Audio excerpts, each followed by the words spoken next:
Hello and welcome to this 15th session on symmetry and chemistry.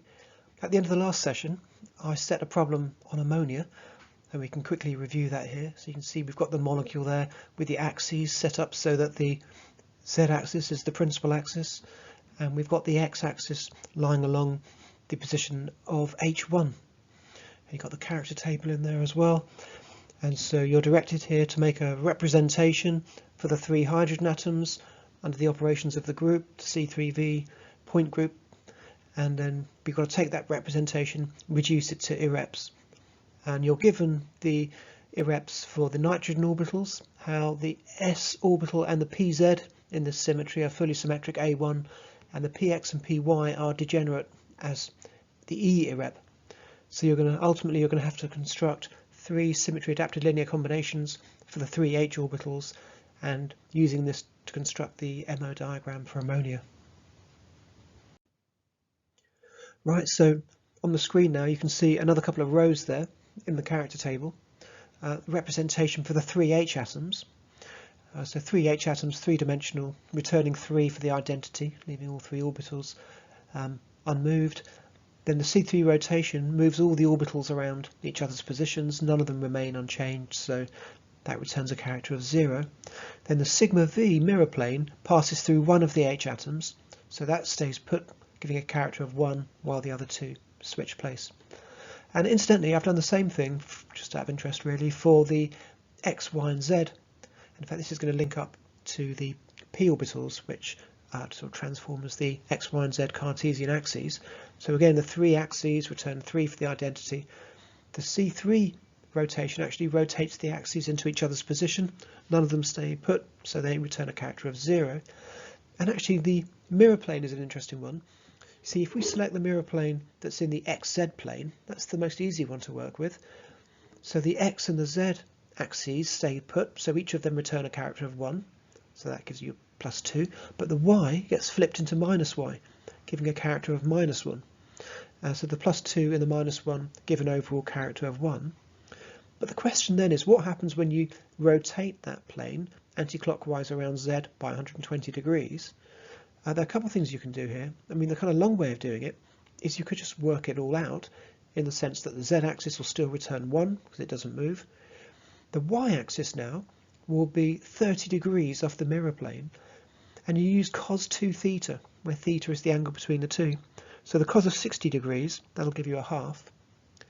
And then if you continue the mirror plane out by the sort of x side of things, you see that x is 60 degrees off the mirror plane. Cos of 2 theta, cos of 120 is minus a half. So the x and y contributions cancel out, leaving you with just 1 for the z-axis. But actually you didn't need to do this work, because of course all three mirror planes must give the same character. This is one of our rules, that all the operations within a symmetry class always return the same character. And actually I was going to say a little bit more about this. You see, well, first of all, these representations, both of them are the same. They reduce to A1 plus E. So if you look across the A1 and the E rows, they add up to give 3, 0, 1. So we'll need to do some more work on that with the H representation. And in fact, this also tells us, remember we said that the pz orbital is fully symmetric under C3V, so the pz transforms as A1. The px and py, therefore, are degenerate under the E. So we did actually say that when we were originally setting out the problem.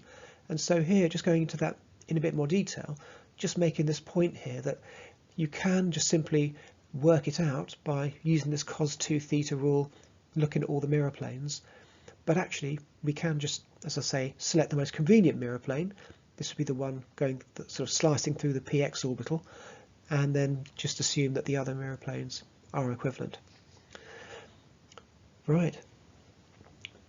So there we go, there's our result, A1 plus E.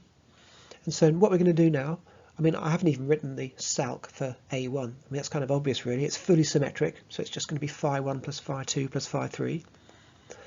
But then when we look at the E combinations, we start with the first hydrogen atom, H1, and then we project with the characters of the E irrep. So that first one, 2, for the identity, that gives us 2 phi1. Then we've got -1 for C3, so we put the minus sign in there, and the C3, the two C3 operations, clockwise and anti-clockwise, will return H2 and H3, so that's phi2 and phi3 in there. But of course E is harder work, isn't it, because we're going to have two molecular orbitals and they have to be orthogonal to each other. So we've just got one orbital there. We could have started with H2 or H3. So, and if we start with H2 or H3, we basically get the same thing. We just kind of permute the numbers around. So with H2, we start with 2 phi2. With H3, we end up with 2 phi3. And so the cunning thing here is if we take the difference between these two, we just get a function in terms of phi2 and phi3. 3 phi2 minus 3 phi3. Phi1 is cancelled out. So you can see phi1 was special in the original combination because it had a 2 in front of it, and then again it's special again, it's just cancelled out. And in fact these, it turns out, are orthogonal to the first one. So this is because the phi2 and phi3 have got opposite signs, whereas phi2 and phi3 have got the same sign in the original combination. So when you multiply them together, they'll cancel to 0, and there's no phi1 in the second SALC, so that will give 0 when it multiplies up. And so again we normalising the first one, 1 over root 6. That's because when we square the coefficients, 4 plus 1 plus 1. And then 1 over root 2, and the difference between phi2 and phi3. Okay, and so you see these are the two orthogonal molecular orbitals. These are the two orthogonal combinations for the H atoms. And so I've added this point on the screen here about which ones they overlap with. So it makes sense that the first one overlaps with px, and this is because phi1 there, we've defined that on H1 as being along the x-axis. So most of the electron density is on the x-axis where the px orbital is, so that logically would bond with the px part of E. And in the other combination, phi2 minus phi3, well of course phi2 and phi3, these are oriented on the y-axis, and they're opposite phase as well, just like the p orbital on the y-axis will be opposite phase either side of the nucleus. So just kind of by inspection we can see that those two orthogonal combinations nicely match up to one of the p orbitals. And so now I think we can go ahead and put a molecular orbital diagram together. Right, so in fact before we actually do the molecular orbital diagram, it's interesting to go into a bit more detail about this orthogonalisation. So up until now I've really just fairly randomly been trying out sums and differences and seeing what works. And but there have been a couple of very good suggestions about specific methods to find this. One method, thanks to Christopher Young, was a pictorial method. And so this is using the idea, we saw this in benzene, that when you have a single nodal plane in a molecular orbital and there are two orthogonal combinations, then each of the two combinations, the nodal plane will be perpendicular one to the other, which kind of makes sense with the molecular orbitals being orthogonal one to the other. And so in fact this is illustrated with a little picture here. So you can see that in the first SALC there on the left hand side, we've got a nodal plane there essentially in the YZ plane.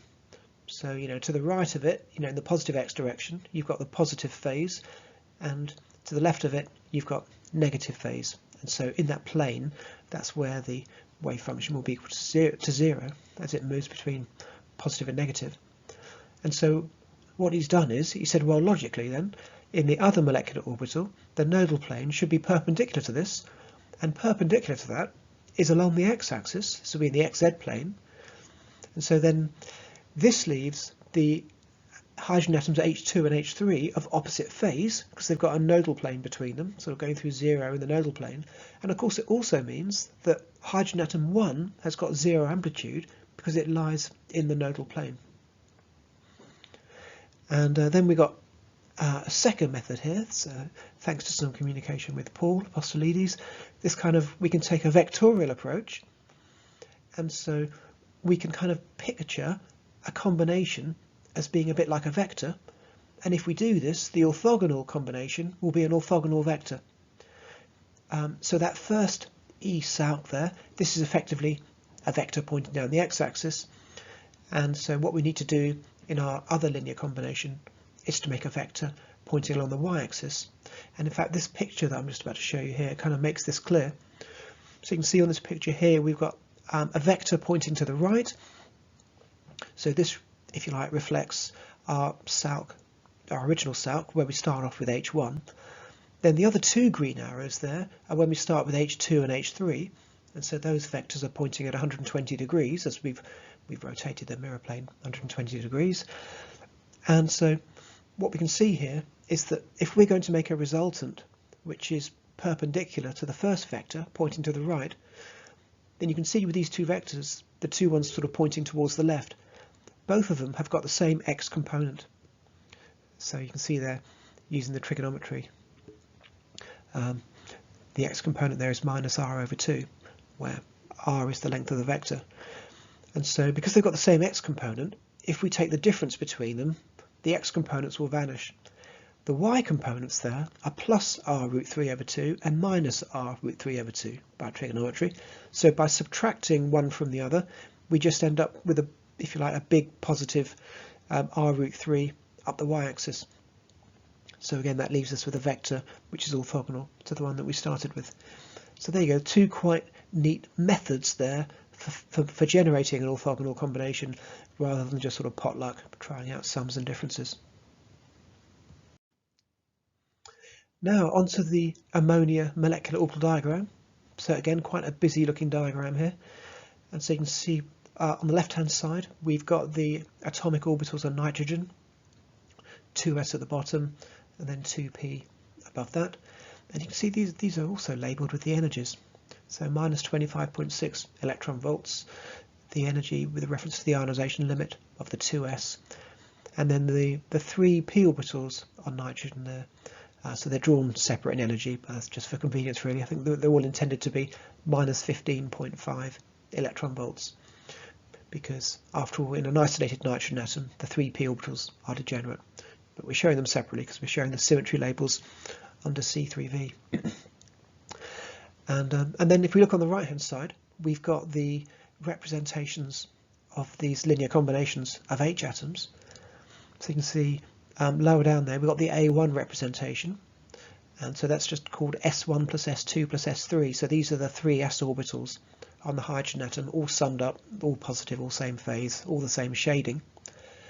And then with the two E combinations, you can see on that bottom one there, you've got a big lobe that's shaded on the right, so that will be the positive phase of S1 that we've chosen, and so the orbitals 2 and 3 are opposite phase and smaller.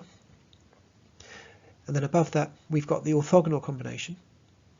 Now in fact, so you see here there's no S1 orbital, because remember that had a 0 amplitude in this combination, and opposite phases for the two lobes. You see here it's actually got minus S2 plus S3 on the diagram, whereas actually we ended up getting it the other way around. And that's just random, it just depends, which combination you subtract from which other combination. And actually the overall sign doesn't really make a huge amount of difference, because ultimately when you're looking at probabilities and things, you're going to square the wave function anyway. So a negative phase in front of the whole wave function will just disappear. So it's not actually going to affect anything. So we'll just press on like this, and then so these orbitals now are going to combine. Oh, incidentally, we've got the energy there as minus 13.5 eV. So I mean that's just, I think, intended to be the ionisation energy for hydrogen. So these are for our isolated H atoms. And so now we've got some slightly complicated looking pictures for the molecular orbitals. So right at the bottom there we've got an A1. So this A1, we can think of this as being the 2s orbital of the nitrogen combining with the fully symmetric combination of the 3 H atoms. And so you can see the little picture at the bottom is we've got that little triangle of 3 H atoms at the bottom with an H atom sitting above it, all of them the same phase, giving this fully symmetric bonding interaction. And that's called 2A1. So again, I think the reason for this is that there's an unwritten A1 from a 1s orbital beneath that. So the 1s orbital isn't really going to bond, but it is in principle the right symmetry to bond, so it's sort of notionally called 1A1. So there's our first bond. So of course we expect ammonia to have 3 bonds altogether, and when we move up we now see the E combination. So this will be the px and py orbitals on the nitrogen, which is the E combination, overlapping with the E combinations of the H atoms. And so looking at the pictures there, you can see there on the right hand side we've got that first SALC with a positive S1 lobe, and you can see again, like we said before, this is overlapping with the px, which is oriented also in that same sense, with the positive lobes lined up, and then the negative lobe of px will be over the negative lobes of S2 and S3. And then on the left hand side we've got the other combination, which will be py. So again we have the opposite phase lobes of S2 and S3, and then the opposite phase lobes of the py orbital pointing in the same direction, lying on top of that. So there's another couple of bonds. So actually that gives us our 3 bonds in ammonia, and of course we associate ammonia with having a nitrogen lone pair, and this is depicted in the middle. So actually it's a curious one, this, because we've got 2 atomic orbitals, 2s and 2pz, are both A1 and are both going to be involved interacting with the A1 orbitals, the A1 combination of the hydrogen atoms. So it's a slightly bizarre picture. So can you see there in the middle, what we have actually is we've got at the bottom we've got the triangle of 3 H atoms, and above that I think what we're meant to see there is a pz orbital with the with a bonding interaction there, and on top of that we've got an s orbital, so it's kind of showing them both together. And in fact on the diagram above that, which is called 4A1, here we've got an anti-bonding combination. So it's the same except the pz orbital is the other way around. So we've got an anti-phase combination of the pz. And so it's meant to approximate to effectively roughly a non-bonding one in the middle there. So that 2pz, it's of the right symmetry to overlap and form a bonding interaction with the 3H atoms. But you see, ultimately we've got 3 A1 molecular orbitals drop out, so they're sort of approximately a bonding and anti-bonding and a sort of roughly non-bonding one in the middle. And then right up at the very top there, we've got right up at the very top we've got the anti-bonding E combination, haven't we? So there you go. So on the right hand side we've got the E combination of the H atoms with the positive lobe on the right, and here the px is drawn the other way around, so it's all destructive interference. Likewise we've got the py combination sitting above the other combination of H atoms, again with the lobes swapped around on the py orbital, so it's an anti-bonding combination. Superimposed on there we've got the energies actually. So we've got so you can see here we've got 3 of our 3 bonds. We've got one at lowest energy, the A1, minus 31 electron volts. Then we've got a couple above that, minus 17, and then we've got a non-bonding one above that.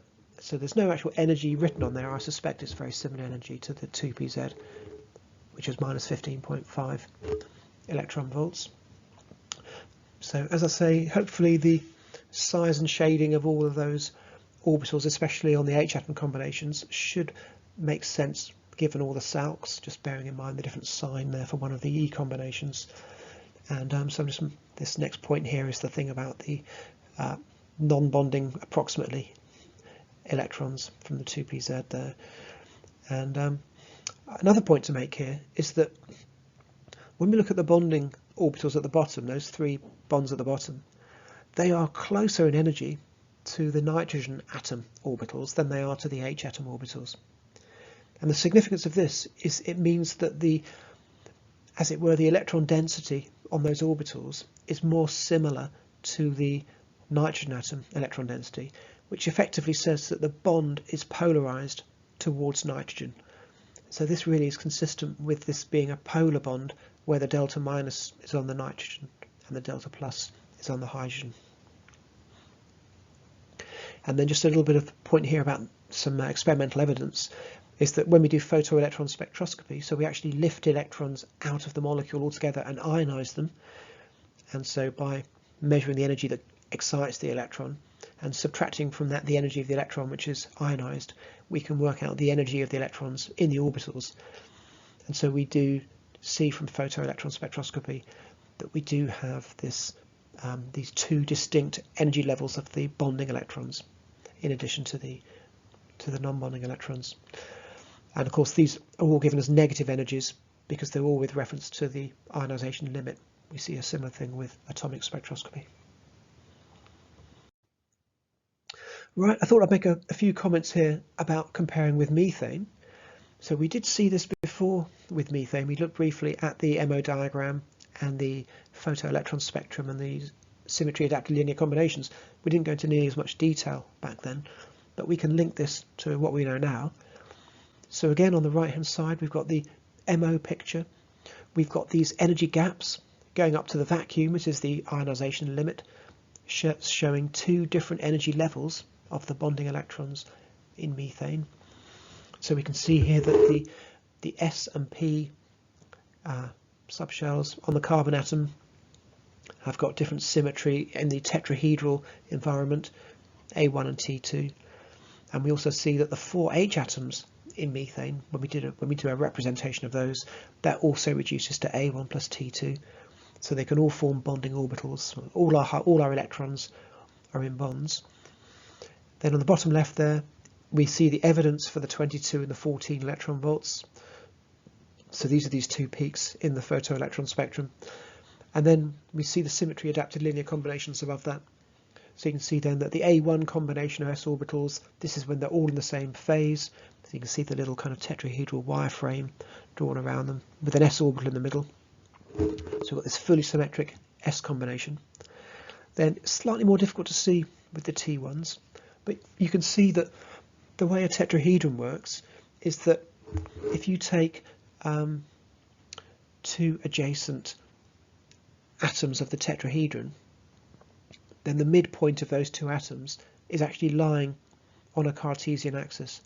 And it helps if you think about the tetrahedron embedded into a cube, then the four corners of the tetrahedron are actually corners of a cube that are related by being diagonally opposite faces. And so as you go diagonally opposite a face, then the midpoint is the middle of the face where a Cartesian axis goes. So you can think of that one on the left. You've effectively got you've got sort of two H atoms at the top of the cube, two H atoms at the bottom of the cube, being opposite phase, so the vertical PZ orbital can have a constructive overlap with them all.